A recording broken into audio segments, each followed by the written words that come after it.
sebelum kita lanjutkan mungkin kita ada baiknya juga ngobrol-ngobrol dengan salah satu atau seseorang di antara yang hadir kita di sini sebelum nanti kita lepas kepada Anda semua yang ingin bertanya.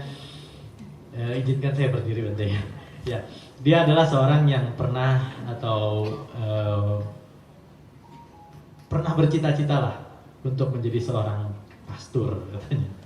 Tapi berkat karmanya dia hadir di sini dan dia seorang konsultan lulusan dari Amerika dan hadir di sini. Untuk itu kita ngobrol dengan Bapak Steve Sujatmiko. Silakan Pak.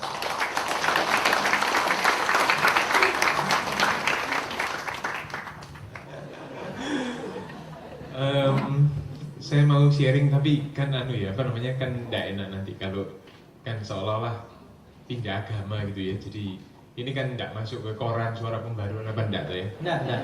Cuma Metro TV tadi ada meliput.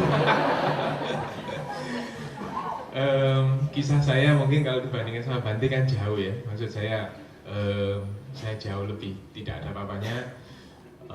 Dan saya juga minta maaf duluan kalau omongan saya ini tidak bermutu ya. Sebab memang lain lah. Orang Surabaya itu orang kasar, terus kalau Jogja itu kan kota pelajar gitu ya. Saya sekolah itu Katolik terus, jadi kumpulannya itu Katolik melulu gitu ya. Sampai akhirnya ketika saya di SMA, saya memutuskan untuk dipermandikan gitu. Dan menurut saya oke gitu ya. Sebab orang-orang Katolik itu bagus-bagus, baik-baik, dan ada cewek-cewek yang cakep-cakep di gereja.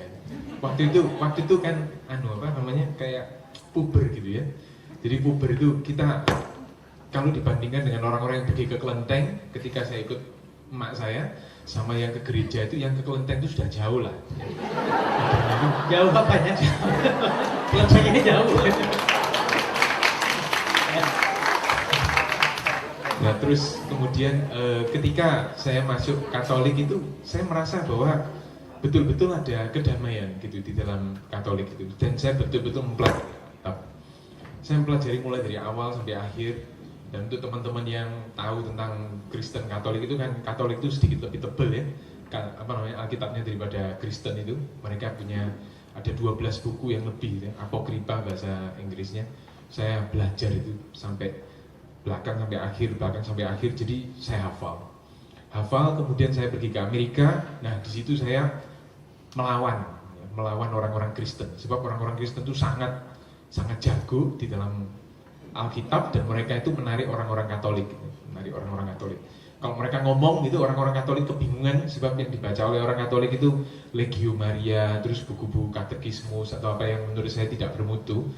Nah terus orang-orang Kristen itu akan bicara, gimana? Kamu tahu enggak di Alkitab Korintus 1:13 mengatakan ini? Dan orang-orang teman-teman saya yang Katolik itu ternganga-ternganga gitu ya, enggak tahu itu ngarang apa enggak, pokoknya mereka sudah ternganga dulu dan kagum gitu. Nah, saya datang terus kemudian saya ngelawan gitu. Saya lumayan pada waktu itu. Terus kita bisa ada persekutuan doa khusus Katolik gitu. Dan akhirnya kalau orang-orang Indonesia yang datang ke sana yang jagoan dalam Alkitab itu carinya saya gitu ya untuk bertanding.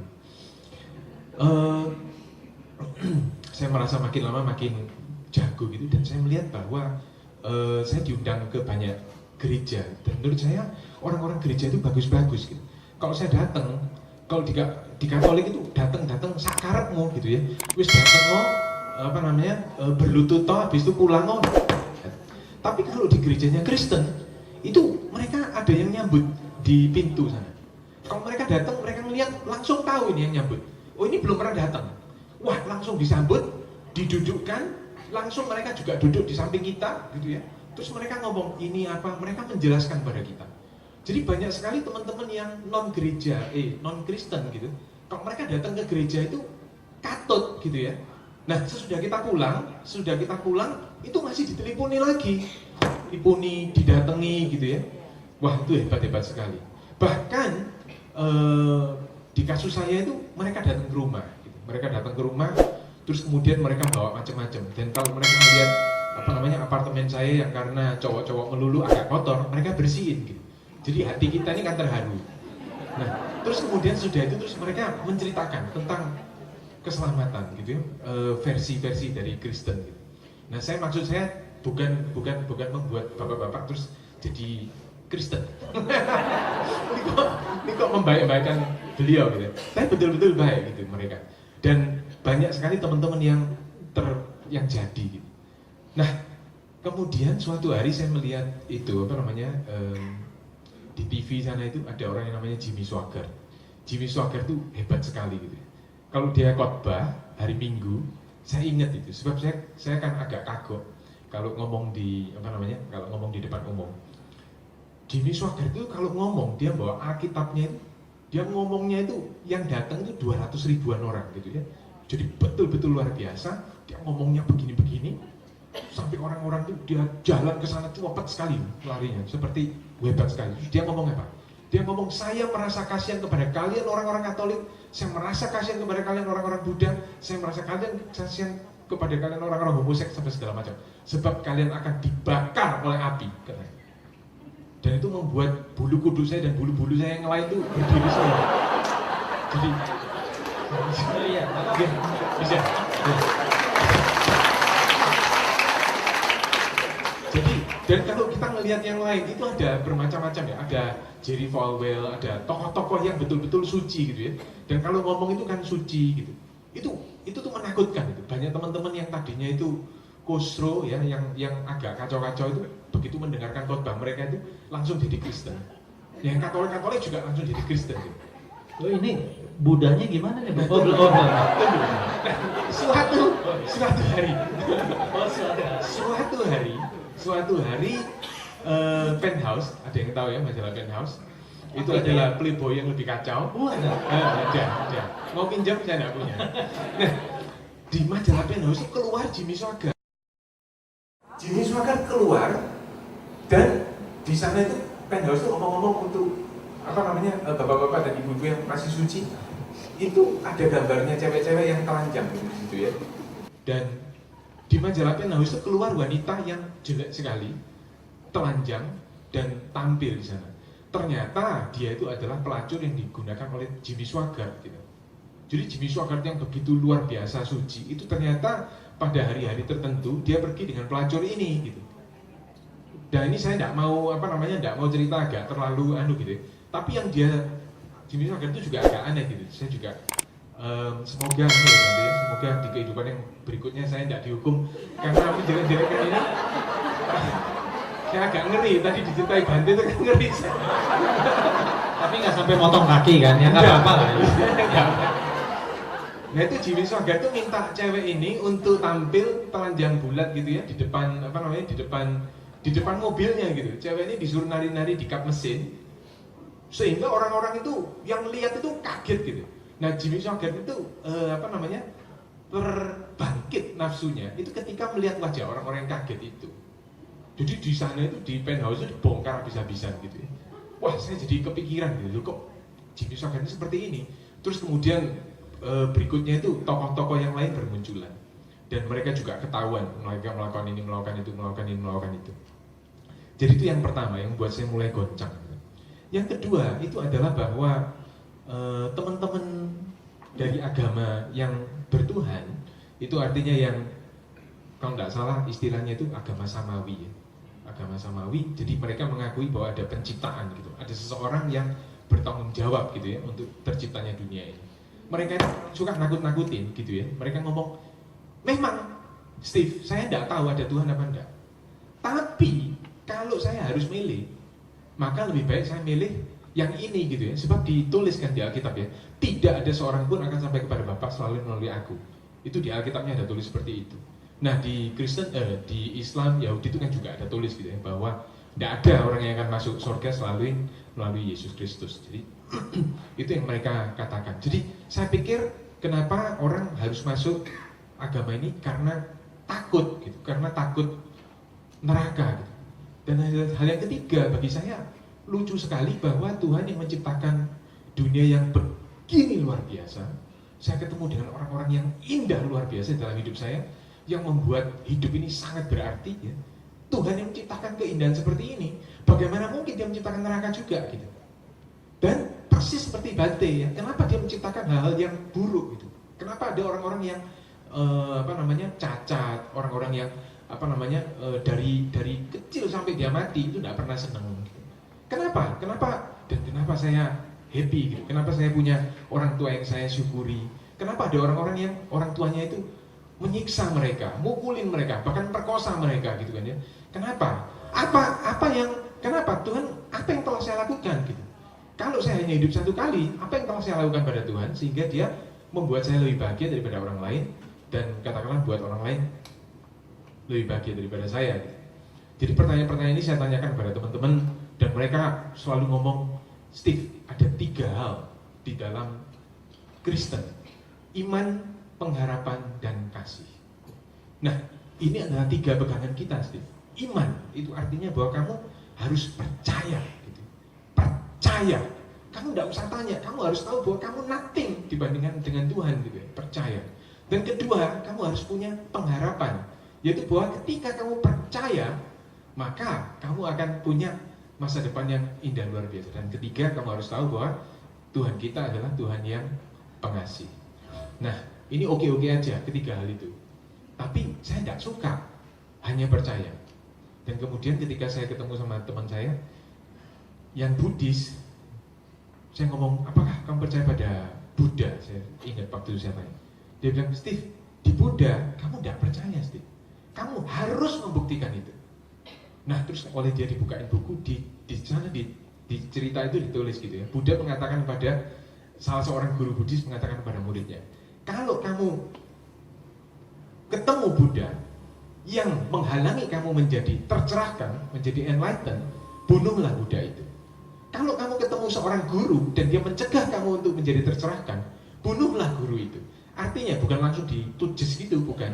Tapi maksudnya, ya jangan percaya. Dan kemudian saya akan pergi nyari Alkitabnya Buddha gitu ya. Kalau Al-Quran itu 1 biji gitu ya.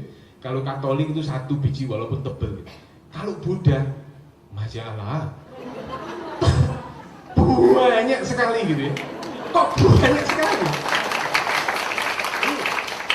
Ternyata Buddha itu selama 45 tahun 3 kali sehari sesudah makan itu khotbah beliau.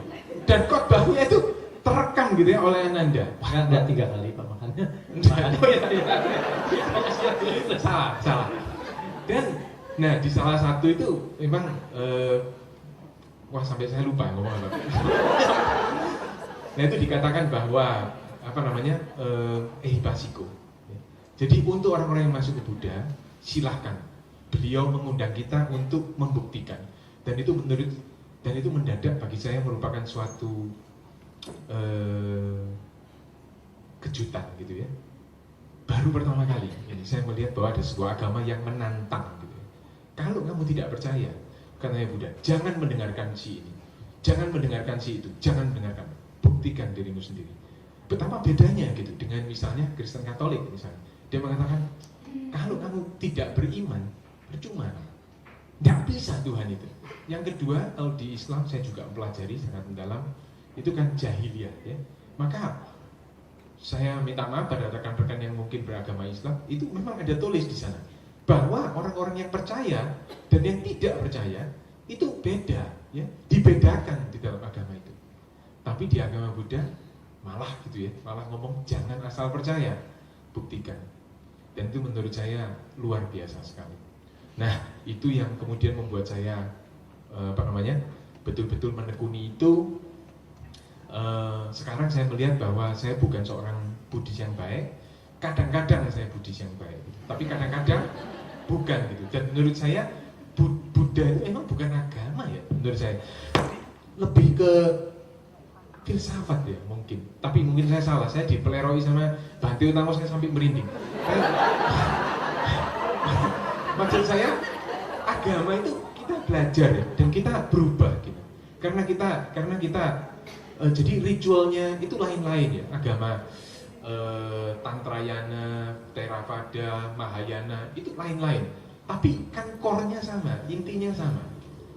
Nah, kita juga bahwa saya sangat setuju pada Bhante Utama gitu ya. Bahwa kita mengatakan bahwa diri kita itu orang Buddha, belum tentu kita itu Buddhis. Tergantung pada waktu itu apa yang kita lakukan. Dan saya sangat percaya gitu bahwa hidup kita ini memang dari detik ke detik gitu. Yesus juga mengatakan gitu ya bahwa cukuplah satu masalah untuk satu hari. Tapi waktu itu saya berpikir bukan satu hari Yesus. Sebetulnya hidup kita itu dari detik ke detik, moment to moment. Nah saat ini kita demikian. Kalau pada saat itu kita berpikir yang enggak, maka kita bukan Buddhis pada saat itu. Pada saat kita bagus, pada saat itu kita menjadi Buddhis. Nah itu tuh pemikiran saya. Hal yang terakhir yang saya belum nangkep tentang agama Buddha itu adalah bahwa Buddha mengatakan bahwa hidup ini adalah suffering, gitu, penderitaan. Menurut saya kok enggak susah-susah amat gitu. Maksudnya hidup itu ya sebagai umat Buddha. Menurut saya banyak sekali yang indah di dalam hidup ini. Gitu. Iya. Tapi jadi ya boleh tepuk tangan dulu. Tapi ini jadi udah yakin agama Buddha belum ini?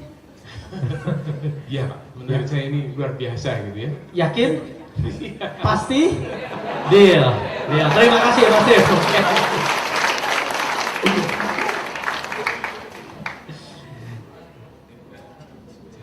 Ya silakan nanti mungkin bisa mau mengomentari apa yang dikatakan Pak Steve sejak dulu. Wah, saya sampai terbengong-bengong ini. Saya kira lebih cocok dipanggil Bante Steve ya.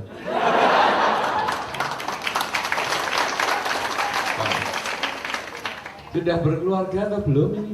Oh, keluarganya diajak juga? Waduh, wah saya pikir belum berkeluarga bisa punya modal jadi biku ini. Ramahnya bagus, semuanya, wah pandai mengolah kata, memang cocok jadi pemimpin agama, cocok sekali.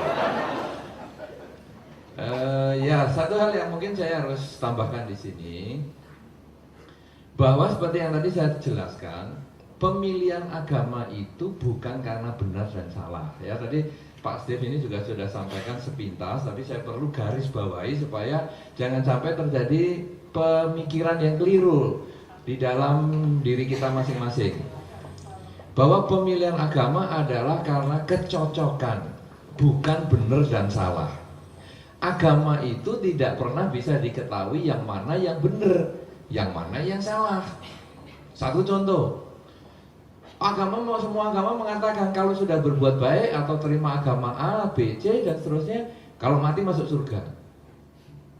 Itu sampai hari ini belum pernah ada yang membuktikan. Orang yang mati hidup lagi, sungguhan loh. Setelah saya ikut agama ini, saya mati masuk surga sungguhan. Ayo ikut ya. Nggak ada, orang yang mati tetap mati. Nah, karena itu yang pertama kita memilih adalah karena cocok.